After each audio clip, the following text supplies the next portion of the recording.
दोस्तों, कहानी का नाम है तकदीर का खेल। आप सभी ने ये कहावत तो सुनी होगी कि तकदीर का लिखा कोई नहीं बदल सकता। इसका खेल सिर्फ तकदीर लिखने वाले को ही पता होता है और तकदीर हमेशा अच्छे कर्मों से बनती है।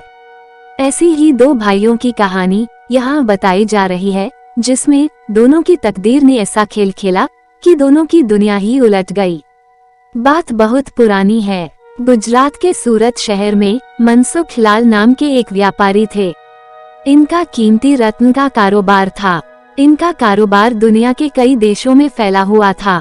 पूरे सूरत शहर में इनका मान और सम्मान था। मनसुख लाल के दो बेटे थे, जिनका नाम रामलाल और श्यामलाल था। रामलाल को दौलत और रुतबे का बहुत घमंड था, जबकि श्यामलाल एक शरीफ और सुलझा हुआ इंसान था। घमंड के साथ साथ रामलाल में ईर्ष्या और बेईमानी जैसे अवगुण भी थे। समय के साथ साथ मनसुख लाल की उम्र बढ़ती जा रही थी। ऐसे में उनके दोनों बेटों ने कारोबार में पिता का अधिक से अधिक हाथ बटाना शुरू कर दिया था।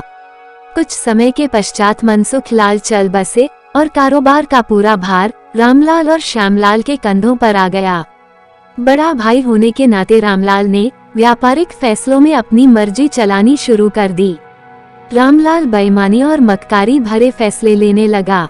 असली रत्न के नाम पर वह नकली रत्न का व्यापार करने लगा, जिससे उसका मुनाफा बढ़ने लगा।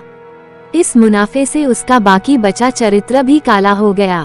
दौलत के घमंड में वह परिवार में उन्मादी जैसा व्यवहार करने लगा। दूसरी तरफ शरीफ और सुलझे हुए श्यामलाल को शुरू में रामलाल की बेईमानी का इल्म तो नहीं हुआ, परंतु जब उसने उसके व्यवहार में परिवर्तन देखा तो पूरे माजरे को समझने में उसे ज्यादा देर नहीं लगी। रामलाल की करतूतों से श्यामलाल को बड़ा दुख हुआ। उसने रामलाल को समझाने और सही रास्ते पर लाने की कोशिश भी की, परंतु वह नाकाम रहा। उल्टे रामलाल श्यामलाल से खफा हो गया और व्यापार में बंटवारे का बहाना ढूंढने लगा। बंटवारे में भी उसने बेईमानी की साजिश रची, घर में कलह का माहौल पैदा किया।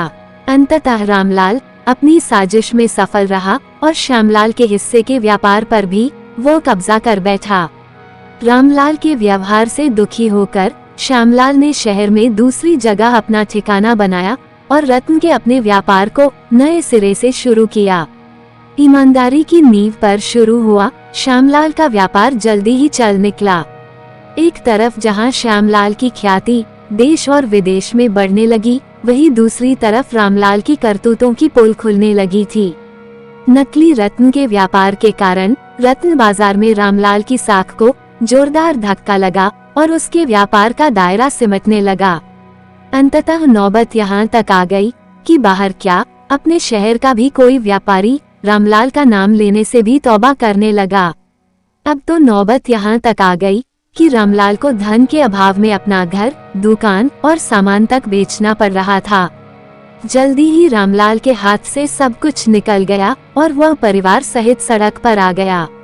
अब रामलाल को अपने किए पर पछतावा हो रहा था, परंतु उसकी तकदीर ने जो खेल खेल दिया था, उससे आसानी से पीछे आना उसके लिए संभव नहीं था। दूसरी तरफ श्यामलाल की तकदीर का खेल था, जिसकी बदौलत वह रंग से राजा बन गया था। जब रामलाल की बदहाली की खबर श्यामलाल को लगी तो उसे बड़ा दुख हुआ। पुरानी बातों को भूलकर वह भागा भागा अपने बड़े भाई रामलाल के पास पहुंचा और रामलाल के लाख मना करने के बाद भी उसे परिवार सहित अपने पास ले आया। ये भी तकदीर का ही खेल था कि जिस भाई के साथ रामलाल ने बदसलूकी कर उसे सड़क पर पहुंचा दिया था, वही भाई आज उसे सड़क से उठाकर अपने घर में ले आया था। इस कहानी से यह शिक्षा मिलती है कि तकदीर कब किसके साथ क्या खेल खेल दे, इसका अंदाजा कोई नहीं लगा सकता। हाँ, इतना जरूर है कि आपके कर्म ही आपकी तकदीर लिखते हैं। जिस तरह रामलाल और श्यामलाल के कर्मों के आधार पर तकदीर ने उसके साथ खेल खेला था, इसी तरह अच्छे कर्म करते रहना चाहिए। क्या पता कल तकदीर आपके साथ क्या खेल खेल जाए। इसलिए कहते तकदीर का खेल निराला है। दोस्तों, आपको ये कहानी पसंद आई हो तो इस चैनल को सब्सक्राइब करें, वीडियो को लाइक करें, कमेंट करें और अपने अधिक से अधिक दोस्तों को शेयर करना ना भूलें। धन्यवाद।